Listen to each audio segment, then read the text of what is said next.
এখন বর্তমানে আমাদের রাজ্যে বিজেপি সরকার আসার পর আবার নতুন করে এখানে ওবিসি কোর্ট কেস নিয়ে গুরুত্বপূর্ণ আপডেট দেওয়া হয়েছে। তাই ওই আপডেটটা কি দেওয়া হয়েছে, কোন কোন ওবিসি কাস্টকে এখানে আবার রিভেরিফিকেশান করতে হবে এবং তার সঙ্গে সঙ্গে মন্ত্রিসভার বৈঠকে কি সিদ্ধান্ত নেওয়া হয়েছে, এ টু জেড বলছি। তোমরা ভিডিওটি না টেনে শেষ পর্যন্ত দেখে নাও। সবার প্রথমে বলে রাখি, এখানে কিন্তু তোমাদের একটা প্রতিবেদন পড়ে শোনাচ্ছি এবং তারপরে তোমাদের সমস্ত কিছু বুঝিয়ে বলছি। এখানে বলা হচ্ছে মন্ত্রিসভার যে বৈঠকটা হয়েছিল, মন্ত্রিসভার বৈঠকে সিদ্ধান্ত নেওয়া হয় যে 2011-র পরে তৃণমূল সরকার যাদের ওবিসি তালিকাভুক্ত করেছে সে সবই কিন্তু বাতিল করা হলো। 2024-এর এই সংক্রান্ত মামলায় কলকাতা হাইকোর্টেও নতুন তালিকাভুক্তদের ওবিসি স্ট্যাটাস বাতিল করেছিল।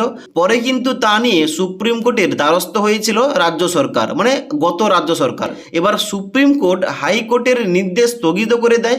বর্তমান সরকার গঠিত হওয়ার পর সুপ্রিম কোর্ট থেকে মামলা প্রত্যাহার করে নেয় রাজ্য সরকার। মানে এখানে বুঝতে পারছো যে আমাদের গত সরকার মানে তৃণমূল সরকার যে এই যে কোর্ট কেসে তোমাদের যে ওবিসি তালিকাটা বাতিল করা হয়েছিল তার বিরুদ্ধে কিন্তু গিয়ে সুপ্রিম কোর্টে যে কোর্ট কেসটা করেছিল, যার জন্য কিন্তু বর্তমান রাজ্য সরকার এসে ওটা কিন্তু ক্যান্সেল কিংবা বাতিল করে দিয়েছে কিংবা প্রত্যাহার করে নিয়েছে কেসটা।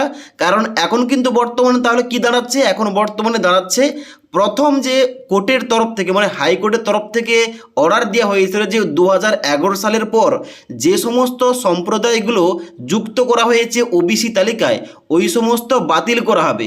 তো সেইটাই কিন্তু বর্তমানে কিন্তু বহাল থাকছে, ওইটা অনুযায়ী কিন্তু কাজগুলো এবার এগোবে। আশা করি বুঝতে পারলাম। ওকে, তার মানে এক কথায় দাঁড়াচ্ছে কি, এক কথায় দাঁড়াচ্ছে 1993 সাল থেকে 2010 সাল পর্যন্ত যে 66টি জাতিকে ওবিসি হিসাবে চিহ্নিত করা হয়েছিল এখন কিন্তু বর্তমানে ওই সমস্ত সম্প্রদায়গুলো কিন্তু থাকবে আর বাদ বাকি সমস্ত কিন্তু বাতিল হবে। আগের সরকার ওবিসিদের যে ওবিসি বি ক্যাটাগরি তৈরি করেছিল তারও আর কোনো অস্তিত্ব থাকলো না।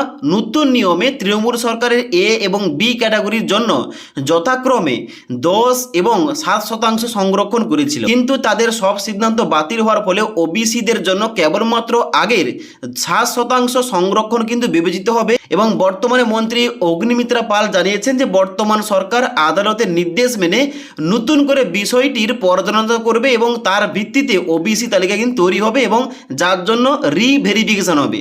এখন বর্তমানে এইটাই আপডেট, যে সমস্ত ওবিসি সার্টিফিকেটগুলো ছিল এবং 2011 সালের পর যে সমস্ত সার্টিফিকেটগুলো এখানে তৈরি করা হয়েছিল রাজ্য সরকারের তরফ থেকে মানে আগের সরকারের তরফ থেকে প্রত্যেকটা সার্টিফিকেট কিন্তু রিভেরিফিকেশন করা হবে।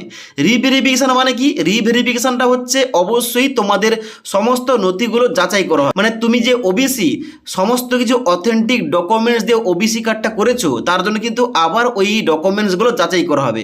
তার জন্য এখন বর্তমানে কিন্তু এইটাই আপডেট, এইটাই কিন্তু বর্তমানে করা হয়েছে। আগের যে সরকার এই ওবিসি নিয়ে কোর্টে কেস করেছিল ওইটা কিন্তু প্রত্যাহার করে নিয়ে আছে, যার ফলে কিন্তু বর্তমানে কিংবা আগামী দিনে যে সমস্ত সরকারি চাকরিগুলো আটকেছে ওইগুলো কিন্তু এবার বেরোবে এবং রিক্রুটমেন্ট কিন্তু চালু হবে। যার জন্য এখন বর্তমানে এইটাই আপডেট, 2011 সালের পর যে সমস্ত সম্প্রদায়গুলো আগের সরকার যুক্ত করেছিল ওইগুলো বাতিল হলো এবং 2011 সালের পর এবং সমস্ত ওবি সার্টিফিকেটগুলো কিন্তু অবশ্যই যাচাই কিংবা রিভেরিফিকেশন করা হবে। যার জন্য পরবর্তীতে যে সমস্ত আপডেটগুলো আসবে এবং সমস্ত এখানে নোটিফিকেশান আসবে ওই সমস্ত আপডেটগুলো কিন্তু আমাদের চ্যানেলে ভিডিও দেওয়া হবে। তার জন্য অবশ্যই আমাদের চ্যানেলটি সাবস্ক্রাইব করে পাশে থাকা বেল আইকন প্রেস করে অল নোটিফিকেশানটা অন করে রাখবে।